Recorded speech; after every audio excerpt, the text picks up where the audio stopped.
Pagkatapos nating makilala ang dalawang bagong makakasama ni Kuya Daniel Razon sa Manibela na sina Alfred Watermax at Reed Motovlog, Bro Reed, sabi nga nila, every rider may riding body. Okay. So ito yung nag-iisang riding body ko.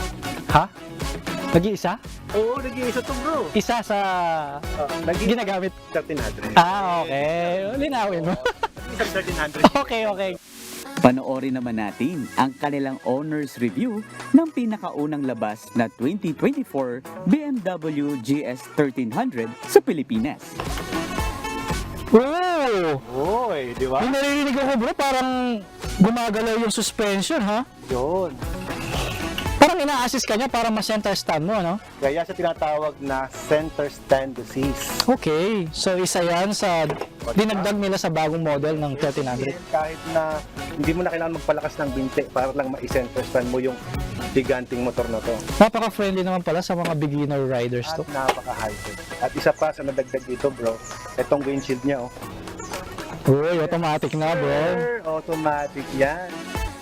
Pagdating naman sa 150cc category, alam nyo bang may 2 dekada nang napatunayan pagdating sa hyper underbones ang Suzuki Raider? Panggit nga nila na tinatawag nila itong the king of underbone. Kasi dati kasi bro, nung nag-start pa lang magmotor, ang Raider 150, hindi pa FI nun, ang pinakamalakas sa larangan ng 150cc category. Kasi siya lang ang 4 valves ng panahon na yon. So, kaya nasanay na yung tao, kaya hanggang ngayon sinasabi pa rin nilang the king of underbone kasi nag-exist pa rin ang Raider hanggang ngayon.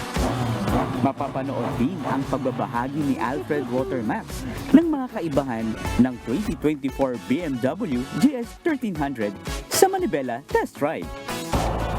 Medyo mas malakas siya ng konti sa 1250. Sa previous model, mas naramdaman mo yung kanyang power. Pero yung comfort, hindi nag-sacrifice. Although aggressive pa din siya, pero yung bigla na itatapon ka ng motor papatalikod, hindi siya ganun kalakas compare sa mga other adventure bikes. Sobrang maamo pa rin siya, mabait, i-drive, very comfortable. Huwag palalagpasin ngayong linggo sa Manibela, alas 8:30 ng umaga, dito sa UNTV. Sabayan ding mapapanood sa UNTV News and Rescue YouTube channel at Manibela Facebook page. Brian Evangelista, UNTV News and Rescue. Diyos ang aming sandigan, serbisyo publiko ang aming pinahalagahan.